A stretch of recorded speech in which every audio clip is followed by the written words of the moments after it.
In this video, I have brought you the solution of Unit 1 Language Development section, Know Thyself from Class 12 English. Hi, I'm Sanjeev and you all are welcome to my channel. Know Thyself is an extract from the novel Wonder by R.J. Palacio.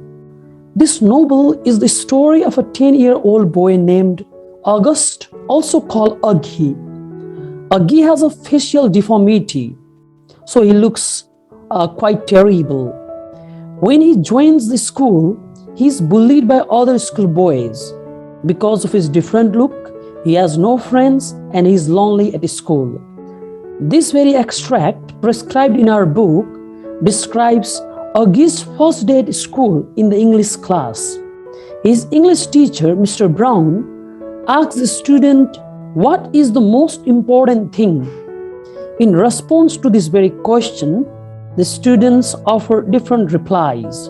Some say family is important, for some God is important, some say school, and even one student says shark as the most important thing. But the teacher clarifies that the most important thing in the world is knowing oneself. That means everyone should know thyself. Now it's time for us to look at the exercises from Know Thyself. Let's see. Working with words. Find the words from the text that match with the following meanings. Walking by dragging one's feet along or without lifting them fully from the ground. Answer: shuffling. Drawing pictures or patterns while thinking about something else. Doodling. A piece of flat metal with writing on it. Plaque. A general rule intended to regulate behavior or thought. Precept. And finally, move or go in a furtive or stealthy way, that's a verb. Answer: sneak. And here is the question answer from the passage, Know Thyself. Answer the following questions. Comprehension. Number 1, who was Jack? How did he make children laugh? Answer: Jack was the classmate of the narrator. He was friendly and funny. He made children laugh by cracking jokes. So notice, since the question is in past tense, you have to answer the question in past tense as well. But when you look at question number B, it is in present tense, as indicated by the auxiliary verb are. So please supply the answer using present tense for question number B. Sharks are important to read because they have to keep ocean clean by eating dead things in the ocean. Number C. What does Mr. Brown think about the most important thing? Brown, the English teacher. Mr. Brown thinks that the most important thing is to know who we are. Number D. What is that has not been noticed by the student? The plaque with the writing Know Thyself outside the classroom on the wall is the thing that has not been noticed by the students. Number E. How did Jack make fun of the English class? It is in past tense, so answer also comes in past tense. When the teacher said that the students were in the English class to know who they were, Jack remarked that he was in the class to learn English, which made the students laugh. In this way, he made fun of the English class. Number F. What were the students going to do at the end of the month? Students were going to submit essay at the end of the month on the precepts as discussed by the teacher in the beginning of the month. Number G. What particular acts of students surprised a girl student? The students' act of writing precepts on postcard and mailing them to the teacher during the summer surprised a girl student. In the next section, we have different kinds of thinking, beginning with convergent thinking. So what is convergent thinking? In convergent thinking, we consider many points. but we finally take only one as the solution. For instance, when you participate in a quiz, you will get 4 options for a question. But out of those 4 options, you have to pick up only one option. So you consider all the options, then you finally select one. This is convergent thinking.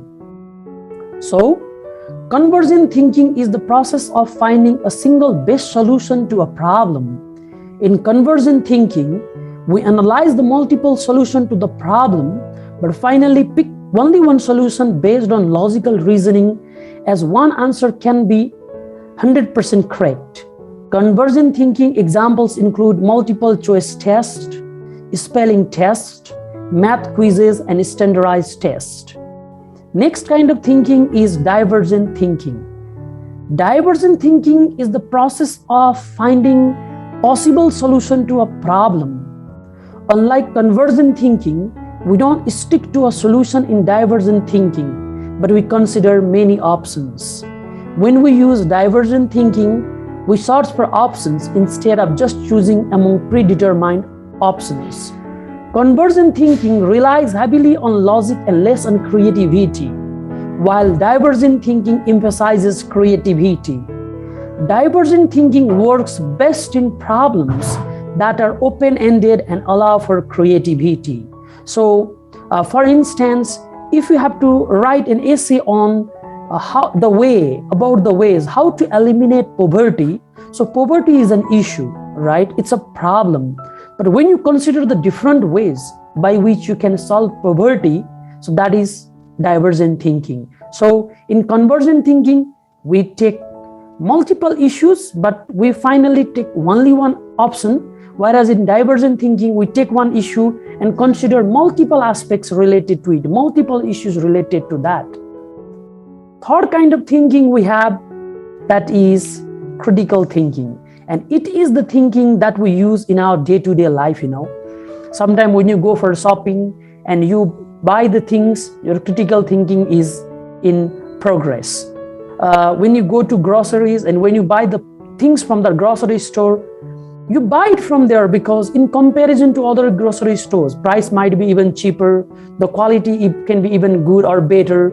So, when we make evaluation, when we make analysis, when we make, when we go for summary, when we go for comparison, our critical thinking is in function. So how do we define critical thinking? Critical thinking is the process in which knowledge based on observation, experience, contemplation, reasoning, or communication is actively and skillfully conceptualized, applied, analyzed, summarized, or evaluated. Critical thinking refers to the ability to analyze information and make a reasoned judgment. It involves the evaluation of sources such as data, facts, observable phenomena, and research findings. And finally, we have creative thinking.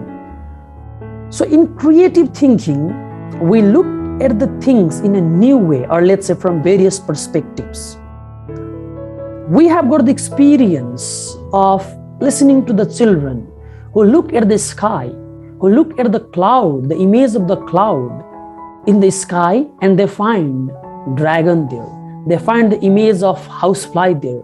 They find the image of butterfly in the cloud in the sky. What is this?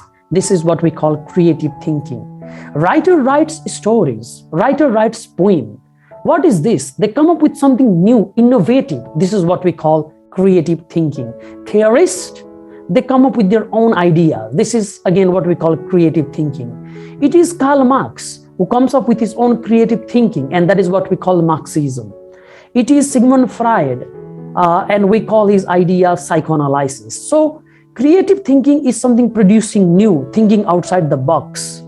Creative thinking is the ability to consider something in a new way. It is an innovative style of thinking that leads to unexpected findings and fresh ways of doing things. Writers, they have creative thinking. Even children, they are gifted with creative thinking.